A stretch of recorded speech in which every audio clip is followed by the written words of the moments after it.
अंबेडकर जी की कर्मभूमि में आकर आज मुझे बहुत खुशी हो रही है। कांग्रेस का फाउंडेशन डे है और आज हम नागपुर में आपसे बात करने, आपसे मिलने आए हैं। देश में विचारधारा की लड़ाई चल रही है। लोगों को लगता है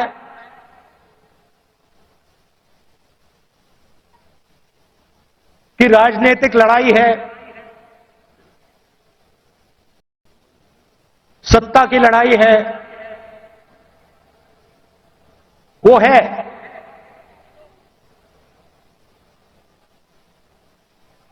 मगर इस लड़ाई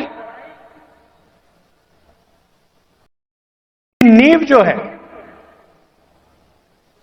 वो विचारधारा की है और दो विचारधाराओं की लड़ाई हो रही है। बहुत सारी पार्टियां हैं,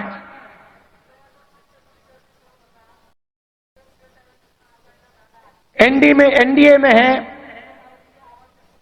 इंडिया अलायंस में है,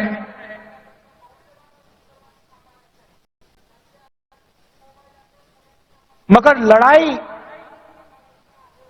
दो विचारधाराओं के बीच में है।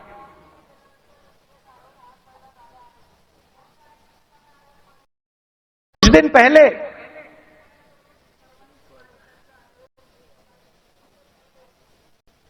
एक बीजेपी का एमपी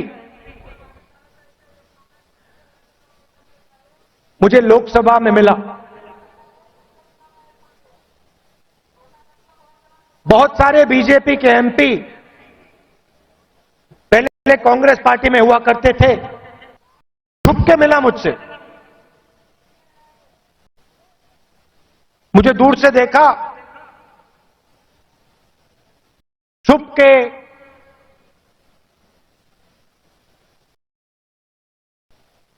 डर से कहता है, राहुल जी आपसे बात करनी है।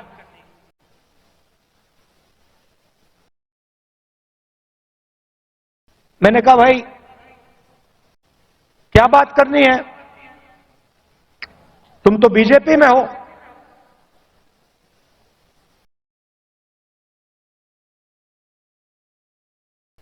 और फिर उसके चेहरे पे थोड़ी सी टेंशन दिख रही थी।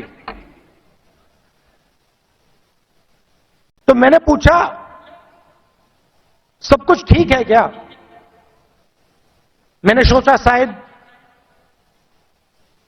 घर में कोई बीमार हो, कोई दुर्घटना हो गई हो। मैंने पूछा सब कुछ ठीक है?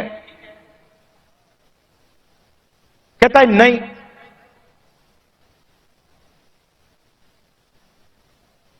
क्या हुआ?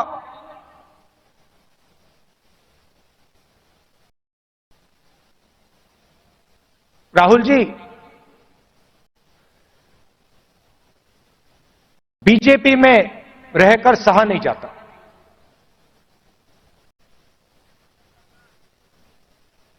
मैं हूं बीजेपी में,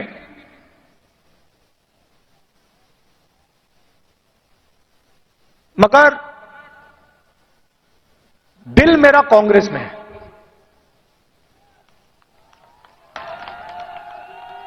तो मैंने कहा भाई दिल तेरा कांग्रेस में,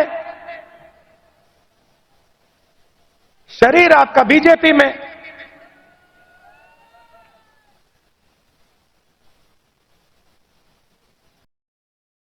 मतलब दिल शरीर को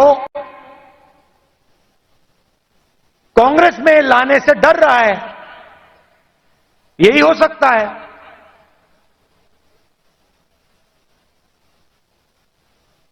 मैंने कहा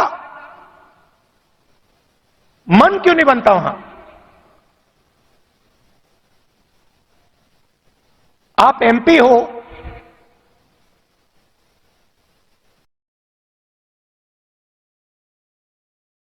आप मुझे हिंट दे रहे हो, मन क्यों नहीं बनता?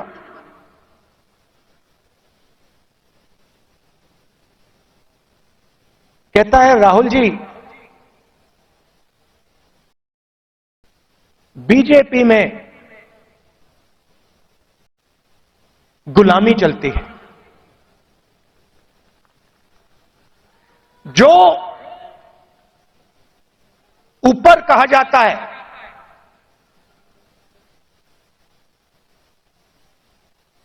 वो बिना सोचे समझे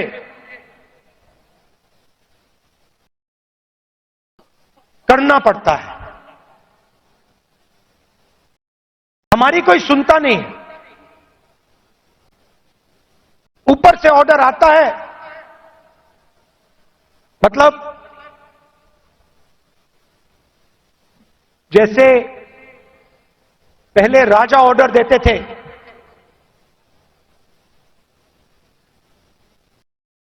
ऊपर से ऑर्डर आता है और उसका पालन करना पड़ता है। अच्छा लगे ना लगे, चॉइस नहीं होती। आपको याद होगा हमारे जो पीसीसी प्रेसिडेंट हैं पटोले जी, ये हैं, इन्होंने प्रधानमंत्री से एक सवाल पूछ लिया था। एक सवाल पूछा था किसानों के बारे में। क्या सवाल था?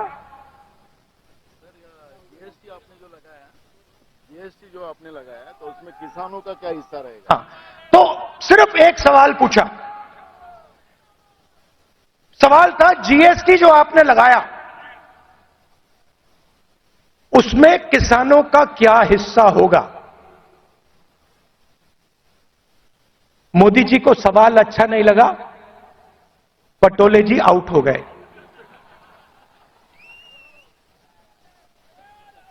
तो उनकी विचारधारा राजाओं की विचारधारा है, किसी की सुननी नहीं।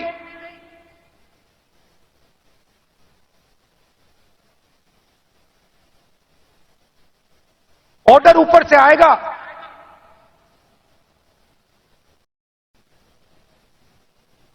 आपको ऑर्डर का पालन करना पड़ेगा।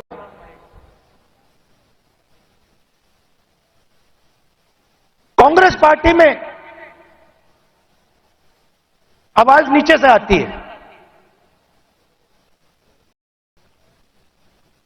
हमारा छोटा कार्यकर्ता हमारे किसी भी नेता को टोक सकता है। सही है ना? हमारे कार्यकर्ता मेरे सामने आते हैं और मुझे कहते हैं राहुल जी ये जो आपने किया मुझे अच्छा नहीं लगा। और फिर मैं उनको समझाता हूं कि देखिए मैंने ये इस कारण किया, और मैं उनकी सुनता हूं। उनकी जो आवाज है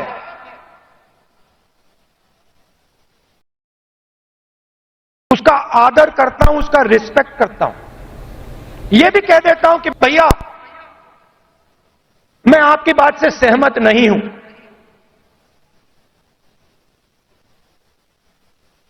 मगर उसकी आवाज सुनता हूं।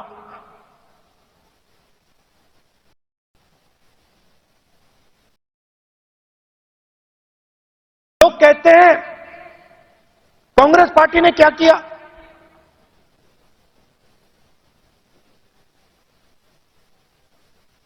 आजादी से पहले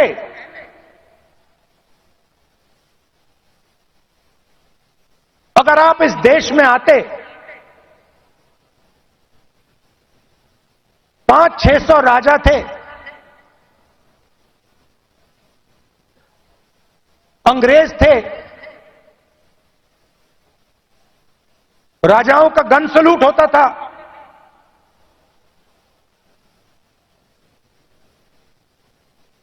किसी को 19 तोपों का सलूट होता था, किसी को 21 तोपों का सलूट होता था।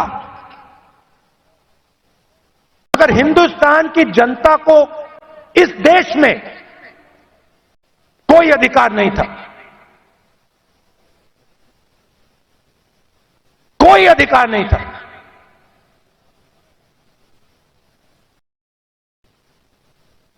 गरीब व्यक्ति की जमीन अगर राजा को अच्छी लगी, 1 सेकंड में उसको ले जा सकता था। ये सारे के सारे अधिकार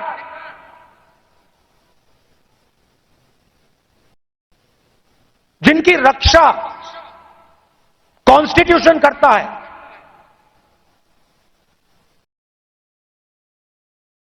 तो अंबेडकर जी ने, गांधी जी ने, नेहरू जी ने खून पसीना देके बनाया, ये कांग्रेस पार्टी ने दिया है। और आरएसएस के लोग, बीजेपी के लोग इसके खिलाफ थे।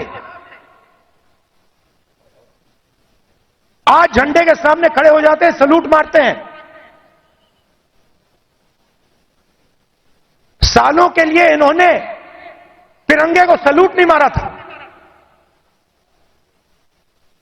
तो सारे के सारे अधिकार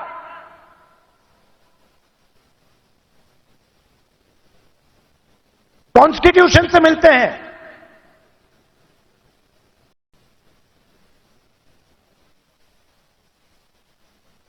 और राजा जो भी करना चाहता था करता था,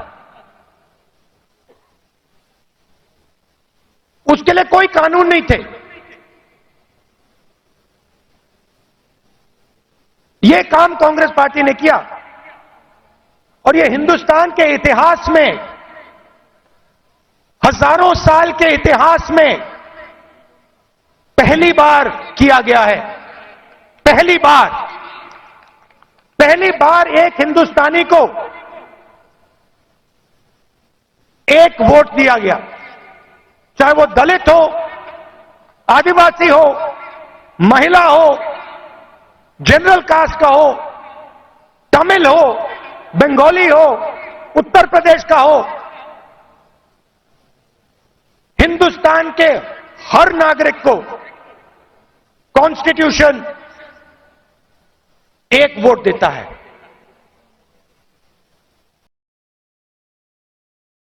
यह कांग्रेस पार्टी ने किया। गांधी जी जेल गए, नेहरू जी जेल गए, अंबेडकर जी ने सालों संघर्ष किया।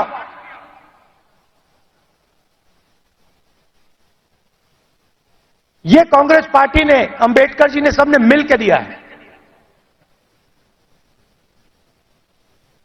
हमारी विचारधारा कहती है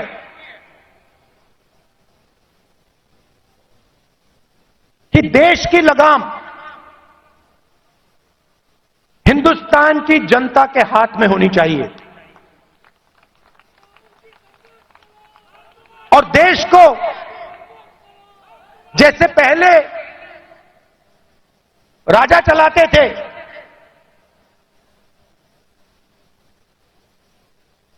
वैसे नहीं चलाया जाना चाहिए। हम जनशक्ति की बात करते हैं, लोक शक्ति की बात करते हैं। आप हमारे सारे के सारे कानून देखिए।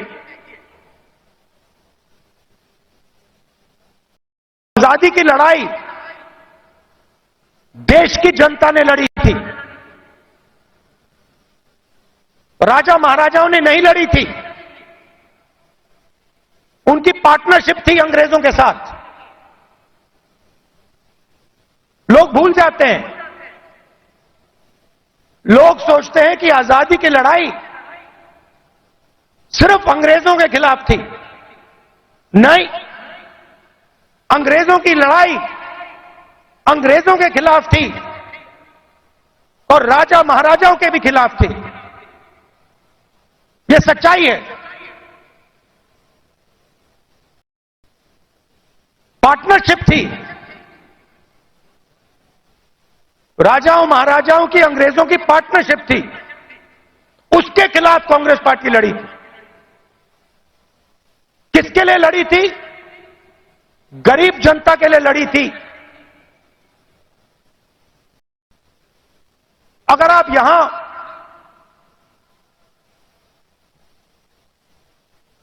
60-70 उससे पहले, इंडिपेंडेंस से पहले आप यहां आते, हिंदुस्तान की जनता के कोई अधिकार नहीं थे, महिलाओं के कोई अधिकार नहीं थे, दलितों को छुआ नहीं जाता था। यह आरएसएस की विचारधारा है, यह हमने बदला है और एक बार फिर यह हिंदुस्तान को वापस ले जाना चाह रहे हैं। तो आजादी से पहले था, वहां हिंदुस्तान को वापस लौटा रहे हैं। कॉन्स्टिट्यूशन से, आपके वोट से अलग अलग संस्थाएं बनती हैं। ये आपकी संस्थाएं हैं, चाहे सुप्रीम कोर्ट हो, इलेक्शन कमीशन हो,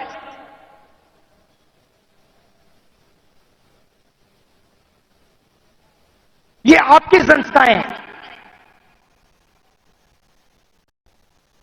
सारे के सारे इंस्टीट्यूशंस पर ये कब्जा कर रहे हैं। आप हिंदुस्तान की सारी यूनिवर्सिटी देख लीजिए, सारे के सारे वाइस चांसलर आज एक संगठन के हैं। उनको आता होता कुछ है नहीं, कुछ नहीं आता उनको। हिंदुस्तान के वाइस चांसलर आज मेरिट पे नहीं बनते हैं। हिंदुस्तान के वाइस चांसलर आज अगर एक संगठन में हैं तब बन सकते हैं। तो सारे के सारे जो इंस्टीट्यूशंस हैं जिससे आपकी आवाज की रक्षा होती है, जिससे आप देश को चलाते हो, इन सब का ये कब्जा कर रहे हैं। मीडिया को देख लीजिए, कहा जाता था कि मीडिया लोकतंत्र के रखवाले हैं। मैं आपसे पूछता हूं, क्या आपको लगता है कि आज हिंदुस्तान का मीडिया लोकतंत्र की रक्षा कर रहा है? सुन लीजिए,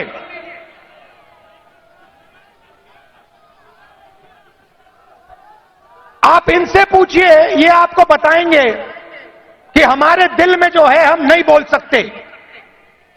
इनके दिल में क्या है? इनके दिल में वो है जो हिंदुस्तान की जनता के दिल में है, वो नहीं बोल सकते।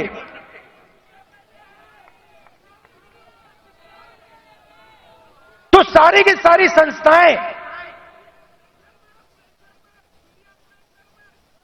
का कब्जा कर दिया मीडिया प्रेशर में। सीबीआई का प्रेशर है, ये देखो ईडी का प्रेशर है।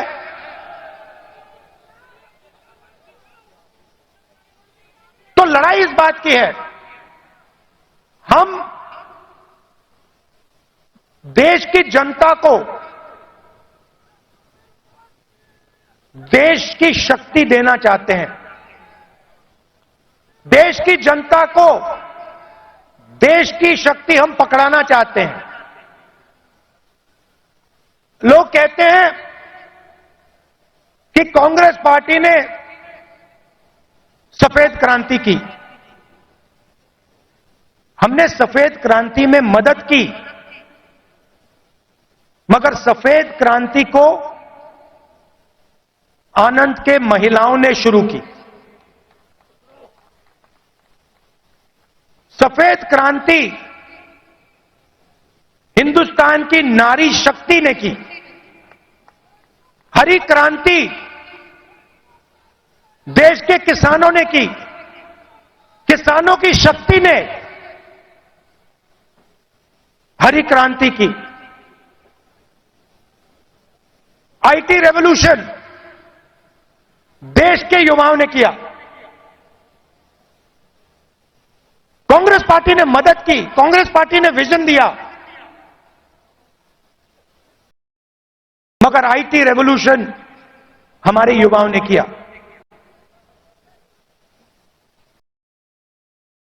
अब मैं आपसे पूछना चाहता हूं कि पिछले 10 साल में नरेंद्र मोदी जी ने कितने लोगों को रोजगार दिया है?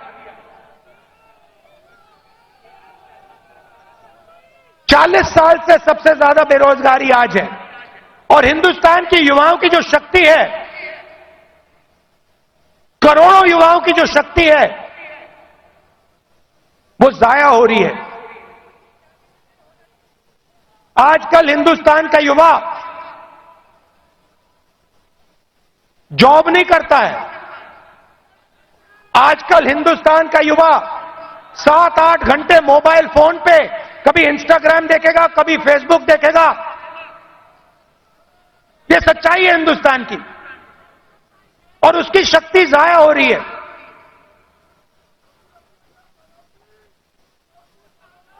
एक तरफ किसानों पर आक्रमण, युवाओं पर आक्रमण और दूसरी तरफ हिंदुस्तान के 2-3 अरबपतियों को देश का पूरा धन दिया जा रहा है। यह सच्चाई है। भाइयों और बहनों सुनिए, कुछ दिन पहले मेरे पास कुछ युवा आए, मुझे कहते हैं राहुल जी, अग्निवीर योजना से पहले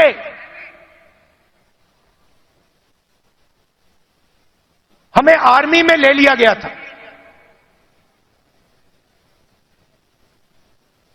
एक 1,50,000 युवाओं को हिंदुस्तान की सेना ने और एयरफोर्स ने एक्सेप्ट कर लिया था। उन्होंने फिजिकल टेस्ट पास कर दिया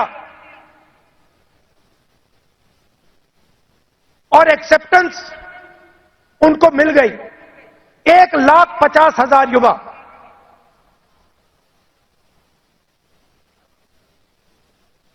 मोदी सरकार ने अग्निवीर योजना लागू की और 1,50,000 युवाओं को उन्होंने आर्मी में, एयरफोर्स में नहीं आने दिया।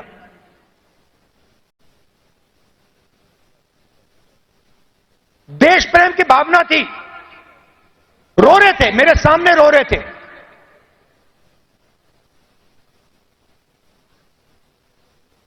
आंसू आ रहे थे, कह रहे थे सरकार ने हमारी जिंदगी बर्बाद कर दी है, जिंदगी खत्म कर दी, हमारा मजाक उड़ाया जाता है। गांव में हमें झूठे सैनिक कहा जाता है। इतनी भी इज्जत नहीं रखी। उनको अग्निवीर योजना में भी नहीं आने दिया।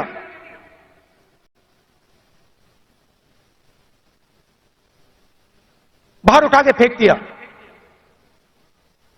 फिर कहते हैं हम देशभक्त हैं।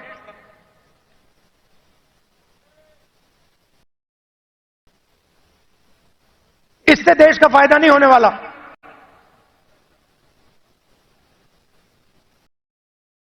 और पूरा का पूरा फायदा, देश का धन चुने हुए लोगों के हाथ में जाता है। मैंने पार्लियामेंट में सवाल पूछा, बीजेपी के लोगों से पूछा, हिंदुस्तान को 90 लोग चलाते हैं, देश के अफसर हैं, पूरे बजट को बांटते हैं। पार्लियामेंट में पूछा कि इनमें से ओबीसी कितने हैं, दलित कितने हैं, आदिवासी कितने हैं, बीजेपी के लोग चुप हो गए। ओबीसी की कम से कम 50% आबादी है, दलितों की 15% आबादी है, आदिवासियों की तकरीबन 12% आबादी है।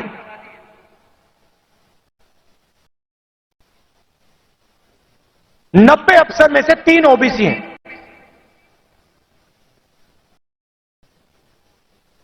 कैसी ओबीसी सरकार चल रही है? उनको कोने में बैठा देते हैं, छोटे छोटे डिपार्टमेंट पकड़ा देते हैं,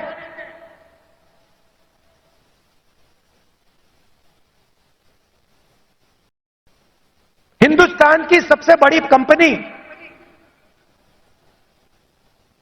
100-200 सबसे बड़ी कंपनी की लिस्ट निकालो, मुझे दिखा दो इनमें कौन सा ओबीसी है, कौन सा दलित है, कौन सा आदिवासी है। स्टेट की ब्यूरोक्रेसी में दिखा दो।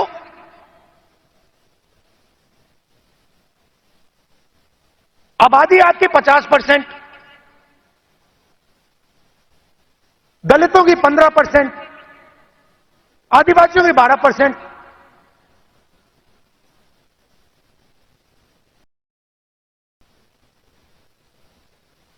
और भागीदारी आपकी कहीं भी नहीं।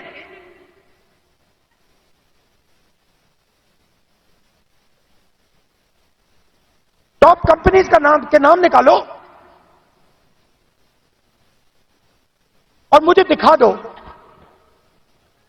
इन कंपनियों में ओबीसी कहां बैठा हुआ है, दलित कहां बैठा है, आदिवासी कहां बैठा है।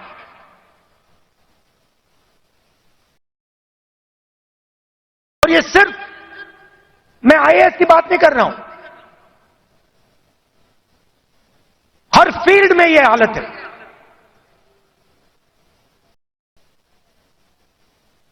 तो मैंने सवाल पूछा, मैंने कहा देखिए जाति जनगणना होनी चाहिए, देश को पता लगना चाहिए कि इस देश में ओबीसी कितने हैं। उसके बाद नरेंद्र मोदी जी के भाषण बदल जाते हैं। पहले अपने आप को ओबीसी कहते थे, मेरे भाषण के बाद कहते हैं हिंदुस्तान में तो सिर्फ एक जात है, वो भी गरीब। अगर हिंदुस्तान में सिर्फ एक जात, तो आप ओबीसी कैसे बन गए?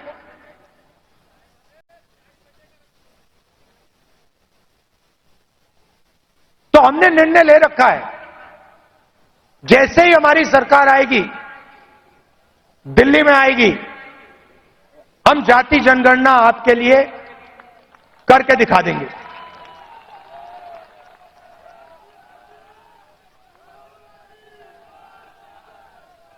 और देखिए, जो मैंने शुरुआत में कहा, यह विचारधारा की लड़ाई है। करोड़ों लोगों को बीजेपी की सरकार ने गरीबी में फिर से धकेल दिया है। जो काम हमने भोजन के अधिकार से, मनरेगा की मदद से किया, वो सब खत्म कर दिया इन लोगों ने। और हमें 2 हिंदुस्तान नहीं चाहिए। एक हिंदुस्तान अरबपतियों का, मीडिया वालों का, सेलफोन वालों का, सपने का, उसमें कोई सच्चाई नहीं है।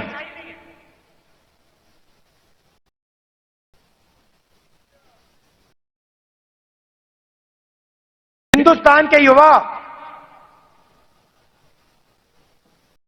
सोशल मीडिया से जी नहीं सकते, कमा नहीं सकते। हिंदुस्तान के युवाओं को रोजगार की जरूरत है। यह काम नरेंद्र मोदी जी और एनडीए की सरकार नहीं कर सकती। यह काम सिर्फ इंडिया अलायंस कर सकता है, क्योंकि इस काम को करने के लिए हिंदुस्तान की जनता की आवाज को सुनना होगा। नफरत मिटानी होगी और इस देश को एक कर जोड़कर आगे जाना पड़ेगा। कन्याकुमारी से कश्मीर हम चले, 4000 किलोमीटर चले, नफरत के बाजार में मोहब्बत की दुकान हमने खोली। आप कांग्रेस पार्टी की विचारधारा समझना चाहते हो, इस लाइन से आप समझ जाओगे। सिर्फ एक लाइन की जरूरत है। अगर आपके दिल में हिंदुस्तान के लोगों के लिए मोहब्बत है, अगर आप नफरत के बाजार में मोहब्बत की दुकान खोलना चाहते हो, तो आप कांग्रेसी हो।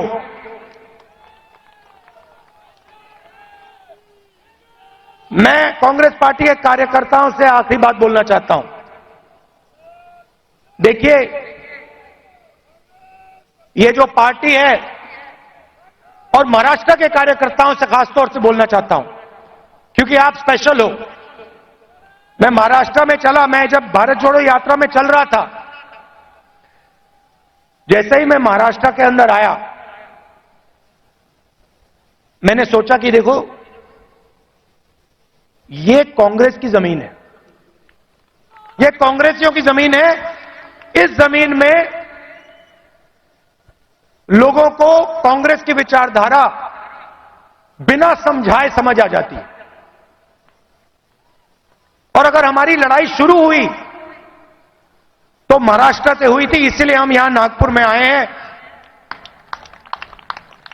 आपसे बात करने। तो आप बब्बर शेर हो, आपको किसी से नहीं डरना। आप नहीं डरते हो, आप बब्बर शेर हो, और आपकी विचारधारा की लड़ाई है, आपके दिल की लड़ाई है। और आप और हम मिलकर महाराष्ट्र में और पूरे हिंदुस्तान में चुनाव जीतने जा रहे हैं। आप सबका दिल से बहुत बहुत धन्यवाद। नमस्कार, जय हिंद।